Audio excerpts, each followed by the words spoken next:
নমস্কার। উপাসনা চ্যানেলের সকল শ্রোতা, দর্শক ও সদস্যদের জানাই সাদর সুস্বাগতম। আজ আমরা আবারও একটি গুরুত্বপূর্ণ আলোচনা নিয়ে চলে এসেছি। আজ আমরা এই আলোচনায় জানব ঠাকুর শ্রী শ্রী রামকৃষ্ণদেব মা কালীকে কিভাবে বর্ণনা দিয়েছেন। একবার এক ভক্ত ঠাকুরকে জিজ্ঞাসা করেছিলেন, ঠাকুর, তুমি তো দিনরাত মা ভবতারিণীর পূজা করো, তা তোমার এই মা কালী আসলে কে? উত্তরে ঠাকুর শ্রী শ্রী রামকৃষ্ণদেব বলেছিলেন, মা কালী হলেন পরমা প্রকৃতি। ঠাকুর বললেন, কালীই ব্রহ্ম। রামকৃষ্ণদেব জগতের সর্বত্রই মা কালীকে দর্শন করেছিলেন। মা কালী জীবের চৈতন্য স্বরূপ। কলনরূপী কাল সংসারকে গ্রাস করে, তাই সে মহাকাল। আর এই কালকে যিনি গ্রাস করেন তিনিই হলেন মহাকালী। ভক্তটি বলে উঠলেন, ঠাকুর, কালী কি কৃষ্ণবর্ণা? ঠাকুর বললেন, দূর থেকে আকাশ নীল দেখায়, কিন্তু তা বলে আকাশ নীল রঙের নয়। দূর থেকে সরোবর বা দিঘির জল কৃষ্ণবর্ণ দেখায়, কিন্তু নিকটে গিয়ে দিঘির জলে হাত দিয়ে তুললে তা কৃষ্ণবর্ণ দেখায় না। তাই যার ঠিক ঠিক জ্ঞান হয়েছে তার কাছে মা কালী শুধুই কৃষ্ণবর্ণা নন, মা কালী জগৎমাতা। তিনি সমগ্র সংসারের পরিব্যাপ্ত। যেমন মহাকাশে কোনো অন্ত নেই, সেই রূপ মা কালীর কোনো অন্ত নেই। তাই মা কালী হলেন কৃষ্ণবর্ণা, যেমন মহাকাশের রং হলো কালো। শ্যামবর্ণ হওয়ায় মায়ের আরেক নাম শ্যামা। ভক্তটি জিজ্ঞাসা করলেন, ঠাকুর, মা কালী বস্ত্রহীন, দিগম্বরী কেন? ঠাকুর বললেন, মা কালী হলেন পরমা প্রকৃতি। যিনি শক্তি তিনিই কালী। শক্তিকে কোনো আবরণ দ্বারা আবৃত করা যায় না, কারণ শক্তি হলো অনন্ত। শক্তির না বিনাশ হয়, না একে মাপা যায়। শক্তির রূপান্তর আছে, কিন্তু কেউ একে বিনাশ করতে পারে না। মা কালী হলেন আদ্যা শক্তি। যিনি সৃষ্টির পূর্বেও ছিলেন, তিনি ধ্বংসের পরেও বিরাজ করবেন। তাই মাকে পরিমাপ করে তাকে বস্ত্র পরানো কখনোই সম্ভব নয়। ভক্তটি বলে উঠলেন, মা চতুর্ভুজা কেন?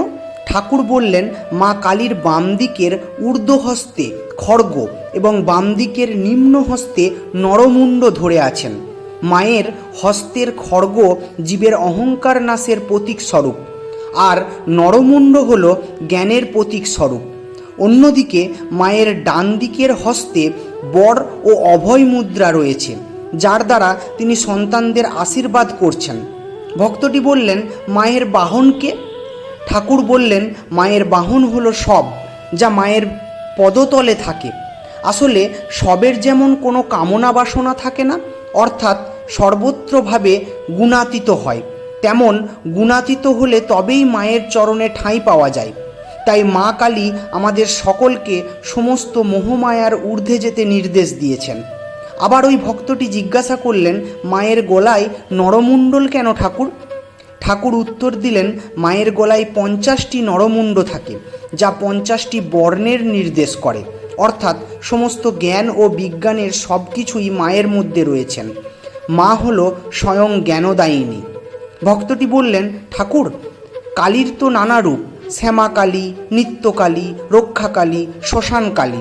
এনাদের মধ্যে পার্থক্য কী আছে ঠাকুর? ঠাকুর বললেন, একজন ব্রাহ্মণ যখন গৃহস্থের বাড়িতে পুজো করেন তখন আমরা তাকে পূজারী বলি।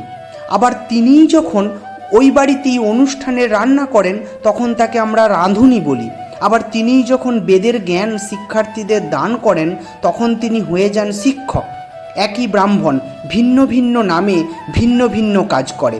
সেই রকম একই মা, যিনি সাক্ষাৎ ব্রহ্মময়ী, মা কালী, তিনি ভিন্ন ভিন্ন রূপে ভিন্ন ভিন্ন কাজ সম্পন্ন করেছেন।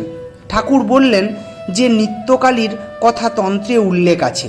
শ্যামাকালীর রূপ হলো শান্ত, তাই তিনি গৃহে গৃহে পূজিত হন। এবং মহামারীর সময় রক্ষাকালীর পুজো করা হয়। মা সকলকে রক্ষা করেন, তাই তিনি রক্ষাকালী। আবার শ্মশানে তিনি ভয়ঙ্করী। তিনি ডাকিনী যোগিনীদেরকে নিয়ে শ্মশানে বিরাজ করেন।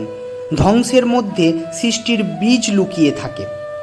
শ্মশানকালী প্রলয়ের সময় সৃষ্টির সমস্ত বীজ নিজের কাছে রাখেন।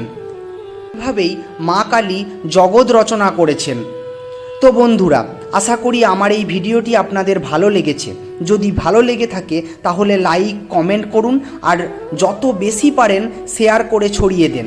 আর হ্যাঁ, সাবস্ক্রাইব করে আমাদের পাশে থাকুন।